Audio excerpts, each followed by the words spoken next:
Alright, I'm here to talk to you about Russian sports and how it compares to American sports. So, from the space race to the Cold War to the arms race, Russia and the US have had a long history of tension, most over politics. But the two nations have also had a fierce rivalry in sports. I 100% agree that the Russians and the United States are similar when it comes to sports because we both are dominating countries and just both love to win. I really enjoy watching international sports because of all the heated rivalries that come with it. Like I mentioned before, Russia and the U.S. had a rivalry in sports for decades, and they're still rivals till today. Both of our countries are so competitive and love to win. That's why the rival continues on today. There have been so many amazing moments in history where the U.S. and Russia have competed.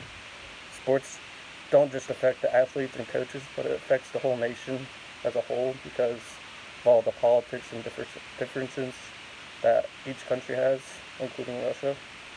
Um, the Russians are really competitive, not only the players, but the fans as well. In class, we learned about the hooligans. After watching that video of the Russian hooligans, I was in shock because I did not expect to see that. All they commit so many crimes and all that just for to support their team. In the U.S., I guess we have a similar fan base, but nowhere near at that level as Russia. The Russians have been caught cheating multiple times in the past Olympics. I personally think they do it because I think they're just jealous of all the athletes that we have. So they got caught doping in 2015 at the Sochi Games. I think that's a perfect example of how they just got caught because they've been under surveillance many times because people have thought they've been cheating, but that year they actually got caught because they got drug tested. A good example of how our nations came together during the Cold War. In 1962, the Palo Alto track and field event was held in California. It wasn't an official event, but there were two U.S. track stars that decided to put on a track event despite all that was going on between our nations. The head coach at Stanford, Peyton Jordan, was friends with the Soviet national track team. So together they both came and they agreed to meet up and have the actual event held in California. Um, it opened up the, the politics that was going on. It definitely brought us down both countries at the same level.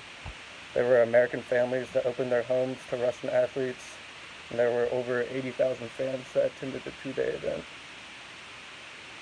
Another event that changed history forever in our rival with Russia was in 1972. The men's basketball team was involved. There was a major dispute between the two teams in the 1972 Olympics because basically it was the final seconds of the game, and the announcers initially reported it was the final whistle and the game was over. And later they said that the Russians inbounded the ball twice, and I guess they did from the video that was shown. And the Russian players and coaches claimed that they only called one timeout before the inbounds, which was just not true.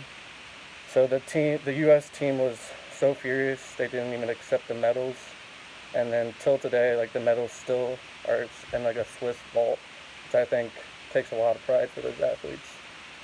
At the end of the day, Russia and the U.S. are always going to be rivals in sports. That doesn't mean that we hate each other, but it just means we both love to compete and win.